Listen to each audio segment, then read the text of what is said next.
Hey everybody, it's Neil and Andrew do a review. That's right. Today we are talking about the Dark Knight Returns animated movie starring the voices of Peter O'Toole, Michael Emerson, and Ariel Winter. I'd buy that for $1. Really? What? I had to say it. It's so obvious, dude. I mean, Well, good. Everyone loves that RoboCop line. whatever. I'll let you pass that one. Okay. Whatever, you have 10 seconds to comply. It's even worse, dude.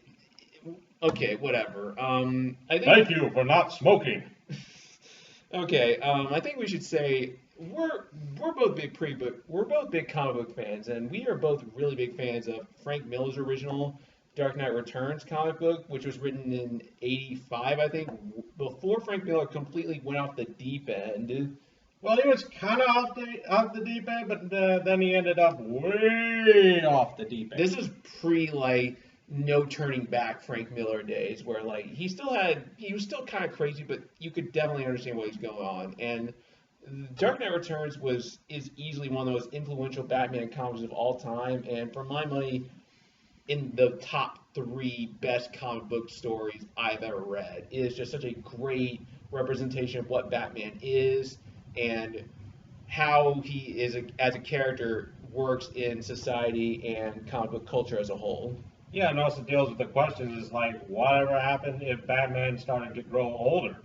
And all the superheroes started to grow older. Would they still try to fight crime, or would they just retire? It's a great story. If any of you guys are interested in comics remotely and haven't read it, you guys need to just read it immediately. But today we are talking about the movie version, which came out in last year in 2013. Originally was split up into two parts, both 70 minutes long. Right here we have the Blu-ray copy, which is of the deluxe edition, which pretty much edits both of the movies into a single 2 hour movie as opposed to 2 hour and 10-minute movies. Yeah, so definitely this is a must buy. Yeah, and I guess jumping right into it, this is probably my favorite of the standalone DC animated universe movies that they've released to DVD. Yeah, one of the best. I'll explain a little bit why, but I think we should start with a pretty basic plot summary of what the story's about. Yeah, okay. Okay. Basically, this takes place in an alternate future where Batman has retired. He is in his 60s. And I don't know, takes place 1980s. Yes, this is. So it's kind of like future 1980s? This is like Bizarro World 1980s, where like Yeah, okay. where Ronald Reagan is still president and all this, but Batman is in his 60s. He is still as muscle bound and angry and depressed as ever, but he's retired from crime fighting. But things have gotten terrible in Gotham City. Like crime is still rampant. There's a new gang called the Mutants that's going around just screwing up everyone's day. And basically one day he cannot take it anymore and decides to go back, get in the suit again, go back to crime fighting. And it's weird because this movie actually, the comic book has like, it's 4 parts, but every part deals with like a separate villain that he fights against. Part 1, he fights Two-Face. Part 2, he fights against the mutants. Part 3, he goes up against the Joker. And then in Part 4, he deals with Superman. And the movie follows the same structure. Yeah, and I would like that. It kind of stayed true to the comic, except it kind of cut out the parts where they had like this cool inner dialogue. Yeah, obviously with an adaptation, you're gonna have to change a couple of things, and there are a couple noticeable changes in this movie. One of the biggest ones is the fact that a lot of Batman's inner monologuing is either outright cut or switched to actual spoken dialogue, like when he's meditating in the Batcave or just thinking about things and things of that nature. Yeah. So I guess, what were your thoughts on this movie, Andrew? Well, I don't know. I thought it was really good. It was quite intriguing, but I don't know. It's sort of, I don't know whether this is like crazy. I mean, it did have like some few of the Miller things where he had like the girl Robin's parents be a bunch of like stoner hippies. Yeah. I guess was reflecting Frank Miller's hatred of stoners and He hippies. he is the comic book equivalent of that dad or that grandpa you have that hates anything counterculture related or anything Yeah, like that. goddamn hippies, get a job. Back in my day, them hippies wouldn't exist. They'd be working in a factory. Yeah, And or making America lying great. around smoking them jazz cigarettes. The jazz. But yeah, a lot of Frank Miller's kind of political leanings are very apparent in both the comic and the movie. Just it's not hard to miss. It's not. You have to. Bad phrasing. It's very obvious the political leanings of Frank Miller in this work. But at the same time, even if you don't agree with what Frank Miller is trying to say about the nature of like political power or fascism or what Batman represents, this is still a fantastically written story from beginning to end and really just gets the character of Batman and his world completely right. Yeah, well, the one thing, it's not completely right wing because it does paint a bad picture of Ronald Reagan. Yeah, it is very cynical on top of that. Oh, yeah, it is definitely. One thing is that is also complained about Frank Miller is that he kind of like makes Catwoman Selina into a madam prostitute. Yeah, I mean, And I don't know, I guess they were hinting that Joker was gay. oh yeah, Joker's totally in love with Batman in this. Yeah, I don't know. They sort of brought that argument up. It's like, hey, you know what? Maybe Joker is actually gay, and he had his hots for bats. It's like if he's gay, that would make him like more scary. It's like, no, that is completely bad for like the homosexual community. It's like, yeah, just because he put makeup doesn't mean he's fabulous. And even if he was gay, I'm gonna have to disagree with you on that. I don't necessarily think that's what Frank Miller was trying to get at with the Joker. I think that's just a logical extension of Joker's character, where like he is so obsessed with Batman and he is just that determined to either kill or be one with Batman. I don't really think this is like a slight against gay people or anything like that. Well, yeah, it's like interesting part about the Joker. He wants like Batman to break his rule and like kill people, but doesn't he do that in the Frank Miller comic? And they kind of shied away from it in the movie. No, they do a pretty good job adapting. I guess we should start talking about the movie more than the comic as far as like differences. The other big difference besides removing the inner monologue is the art style. Frank Miller's original art is a lot rougher. It's a lot more What they did, gritty they just got an iron and they just smoothed out all the edges. Yeah, like all the character designs look pretty accurate to the comic book counterparts, and so does the world. It's just that everything looks much more cleaned up and less rough around the edges, which is both a good and a bad thing. I mean, I think the movie might have been stylistically a little more interesting if it had kept the rough edges of the art style in the comics, but at the same time, what we have here is still really pretty and really interesting to look at throughout the whole story. Yeah, it's like another thing about Frank Miller. He's not known for writing good female characters in the light. As I brought up, he makes Catwoman into a prostitute. I don't know. It's like most of the women he writes about end up being prostitutes because I guess the only women he could have romantic relationship was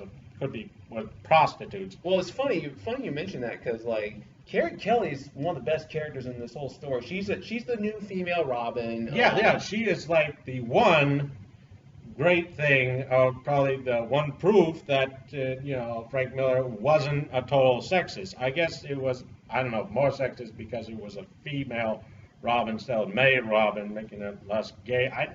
But anyway, yeah, this female Robin, yeah, she is definitely a strong female character.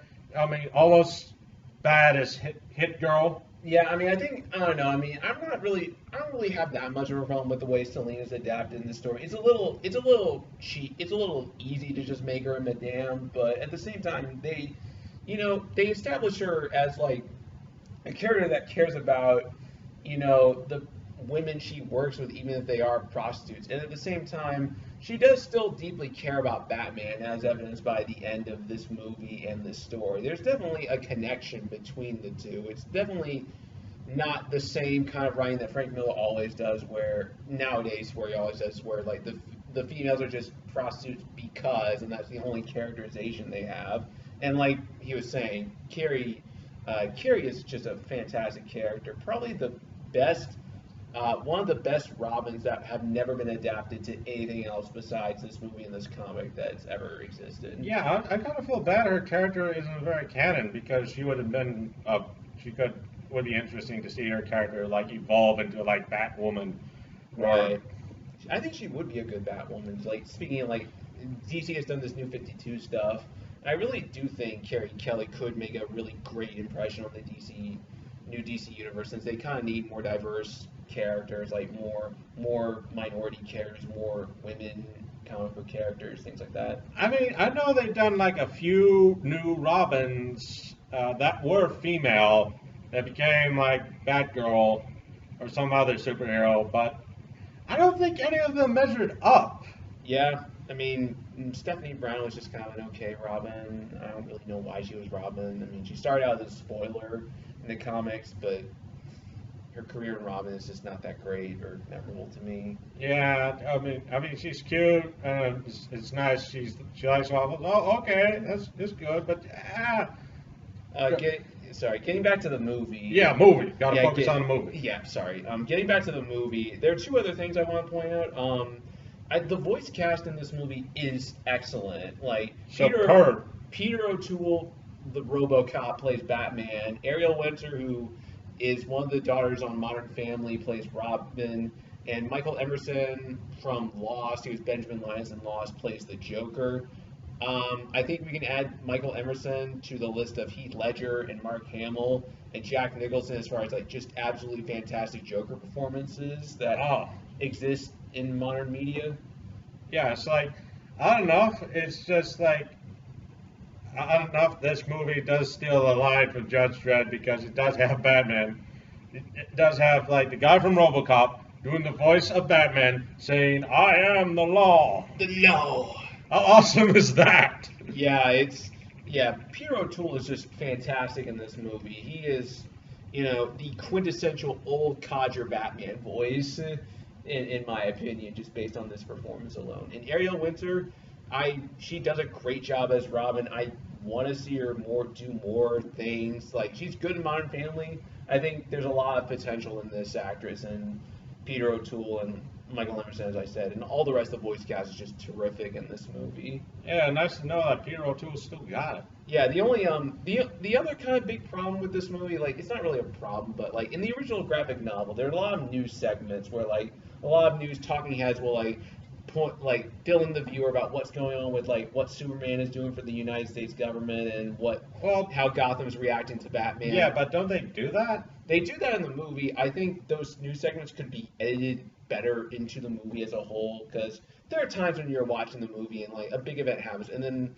there'll be like 20 seconds of news segments that just don't really seem like the way the movie is edited, it just doesn't really seem like the news segments really flow in naturally with the natural dialogue. Yeah, don't they they kind of movie. seem like they kind of speed through the news segments. Well, they speed through them and just the way the narrative of the movie plays out,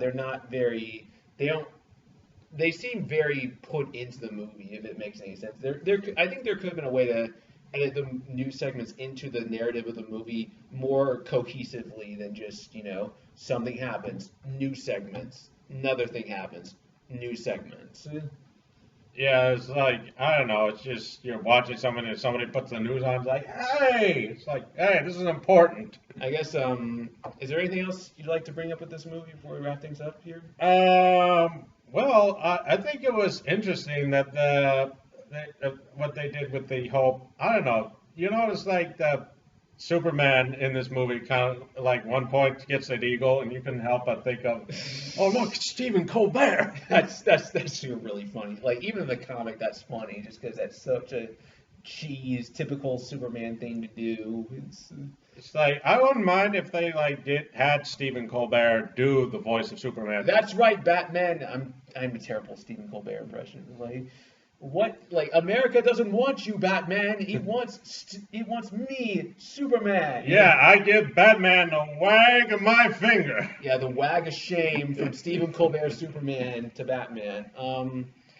But a even greater threat than Batman? Bears. So stupid. That would have been great. But okay, wrapping this up, I guess I'll do my quick sum up. Okay. This is easily my favorite of the DC animated universe DVD movies that they've released. They made a great decision splitting this up into two parts. That way, they didn't rush the story, and they could actually do the character and the story justice. And they totally have. It's not perfect. There are a couple of scenes that are a little too rushed, even with the two-part runtime. And like I said, the news segments and some of the narrative structure could be more cohesively tied together as a whole. But at the same time, any comic book fan or any Batman fan I think will like this movie a lot, and it really just does justice to one of the greatest Batman stories ever told.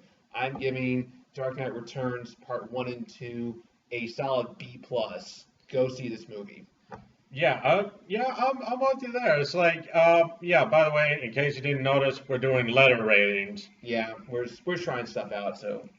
So yeah, I'm definitely giving this a B for Batman. There you go. B for Batman from the comic book geeks that we are. So we are actually gonna do another review. So yeah, until next time, keep on being Batman, folks, and take care, guys. Bye. Yeah. See ya.